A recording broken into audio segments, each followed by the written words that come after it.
Hey guys, it's Faith and Fame with me, AV. Miss Shanti is hanging out with me. Now, you're a powerful executive and a whole lot more. Got the podcast. Oh, thank you. You're doing a lot of great things. Trying to really inspire the community, right, and get everybody healthy mentally and physically. That's what the Mebo Show is about. Yeah, I love it because wellness, that's what it's all about. David Banner. Yes. Man, I know you back in the days when you say real thugs get down, but listen, real thugs go to counseling now, bro. Yeah, well, they should have been doing it then. Well, bro. come on, David. You know, but Yeah.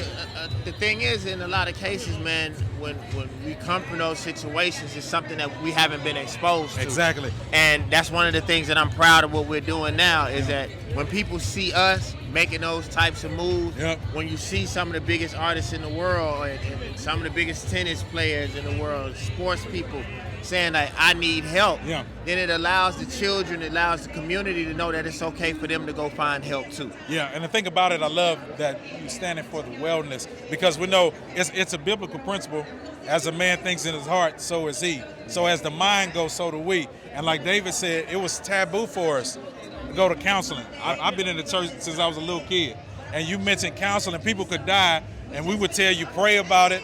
And then after everybody has gone home from the funeral, you left with your own thoughts and unhealed emotions. And we got to get over that taboo and telling people it's okay to get help. No doubt. And when I was actually going through my suicidal ideation in 2015, I called the National Suicide Prevention Lifeline. But guess what? I texted my pastor that night, and he said to me, I'll pray with you, but you got to go to the doctor. Yeah. So you do have a lot of pastors that are breaking that cycle, right, and pushing their community towards doctors, because I feel like God gave doctors the ability to help and heal us. Now, you got to find the right doctor, just like anything else, right? Find a person that works for you, but it's okay to do both. I was going to say that, and I don't mean no disrespect to nobody, but people have to stay in their lanes, man. If you need mental help, then you need to go to a doctor. Right. Like a lot of times people, and I'm not saying that you don't talk to your pastor, but you know, some of these pastors going to have some responsibility about what they do, because when you step in the lanes, when people need real help and you're not trained. Yeah.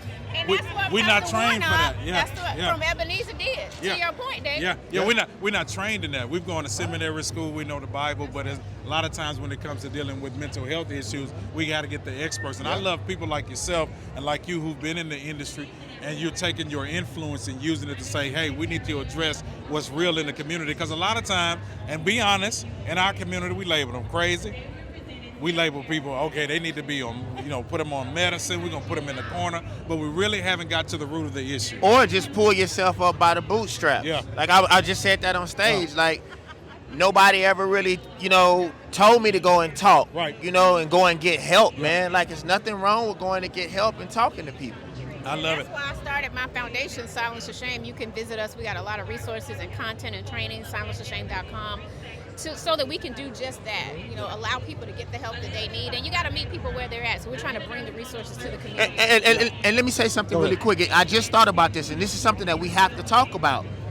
Even before we got to this point, we would call and talk to each other about the stuff that we were going through. I just thought about that. Yeah. So it's not something that's just about being famous. No. Like, we would call each other like, I'm going through it. Yeah. Because as men, a lot of times we kept it in on the inside. Matter of fact, me and Rob. Yeah. That's how me and Rob are still that way to this day.